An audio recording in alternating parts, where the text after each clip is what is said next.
Hi friends, welcome to அக்ஷயா.com. இன்றைக்கி இந்த வீடியோவில் நல்ல சூப்பரான காரசாரமான ஒரு சைட் டிஷ் ரெசிபி மாங்காயுடன் தேங்காய் சேர்த்து இது மாதிரி ஒரு முறை ட்ரை பண்ணி பாருங்கள். சாதம், சப்பாத்தி, இட்லி, தோசை எல்லாத்துக்குமே அருமையாக சூப்பராக இருக்கும். இப்போ இதை செய்யறதுக்கு ஒரு பெரிய சைஸ் மாங்காய் 200 கிராம் அளவு மாங்காயை நல்லா அலசிட்டு தோலோடி இது மாதிரி பொடியாக கட் பண்ணி மிக்சர் ஜாரில் சேர்த்துக்கங்க. கூடவே 1/4 கப் அளவுக்கு பொடியாக கட் பண்ண தேங்காய் சேர்த்துட்டு இதோட ஒரு 1/4 டீஸ்பூன் அளவுக்கு மிளகாய்த்தூள், நான் காஷ்மீரி சில்லி மிளகாய்த்தூள் சேர்த்துருக்கேன். கலருக்கு தான் சேர்த்துருக்கேன். சேர்த்து தண்ணிலாம் சேர்க்காமல் இதை கொஞ்சம் கொரகொரப்பாக அரைச்சி எடுத்துகிட்டு வந்துடுங்க. தண்ணீர் சேர்க்காமல் இந்த அளவுக்கு கொரகொரப்பாக நல்லா திக்காக அரைச்சி எடுத்துகிட்டு வந்துடுங்க. இந்த பதத்துக்கு இருந்தால் தான் நல்லா சுவையாக இருக்கும். இது அப்படியே இருக்கட்டும். இப்போ இதோடு சேர்த்து செய்யறதுக்கு நம்ம மசாலாவை வறுத்து அரைச்சிக்கலாம். அதுக்கு வானலை சூடு பண்ணியிருக்கேன். அதில் 1/4 டீஸ்பூன் வெந்தயம், 1/2 டீஸ்பூன் கடுகு, 1/2 டீஸ்பூன் ஜீரகம் சேர்த்து நல்லா பொரிய விட்டு வறுத்துக்கங்க. வெந்தயம், கடுகு, ஜீரகம் நல்லா பொரிஞ்சு வறுபட்டு லைட்டாக செவந்து வரட்டும். இந்த அளவுக்கு நல்லா வறுபட்டதும் இதோட 7லேருந்து 8 வரமிளகாய் கிட்ட சேர்த்துக்கங்க. உங்கள் காரத்துக்கேற்ப நீங்கள் கூடுதலாகவோ கம்மியாகவோ சேர்த்துக்கலாம். மாங்காய் நல்லா புளிப்பாக இருக்கிறதுனால நான் 8 வரமிளகாய் கிட்ட சேர்த்துருக்கேன்.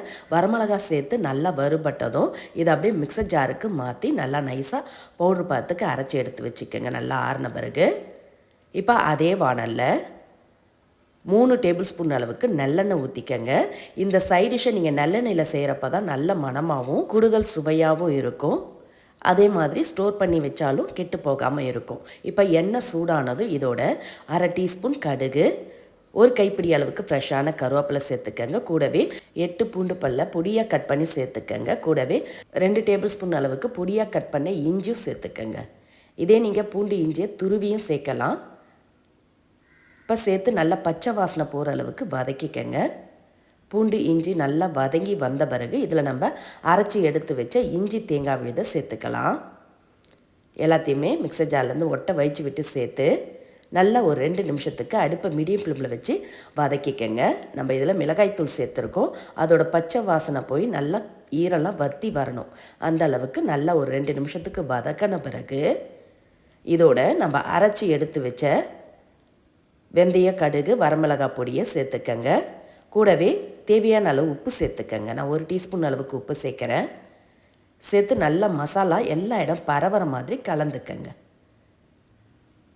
நல்லா இது மாதிரி கலந்த பிறகு அப்படியே 1 நிமிஷம் மூடி வைங்க. அடுப்பை மீடியம் ஃப்ளேமில் வச்சு 1 நிமிஷம் அப்படியே மூடி வைங்க. மசாலாவோட பச்சை வாசனைலாம் போய் எண்ணெய்லாம் பிரிஞ்சு வரட்டும்.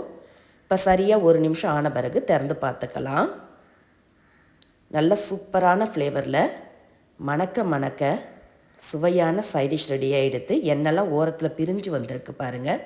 இப்போ இதோட 1 டீஸ்பூன் அளவுக்கு நாட்டு சர்க்கரை இல்லை வெல்லம் கூட பொடிச்சு சேர்த்துக்கலாம். சேர்த்து நல்லா எல்லா இடம் பரவற மாதிரி கலந்துட்டு அடுப்பை ஆஃப் பண்ணி இறக்கிடலாம்.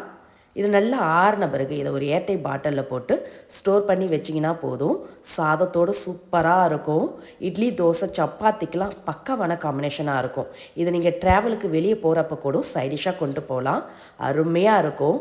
எப்போ ஒரே மாதிரியே செய்யாமல் சீசனில் கிடைக்கக்கூடிய மாங்காவோட தேங்காய் சேர்த்து டிஃப்ரெண்ட்டாக ஒரு முறை ட்ரை பண்ணி பாருங்கள். இந்த ரெசிபி பிடிச்சிருந்தால் வீடியோக்கு ஒரு லைக் கொடுங்க. மறக்காமல் நம்ம சேனலையும் சப்ஸ்கிரைப் பண்ணிவிடுங்க. நன்றி, வணக்கம்.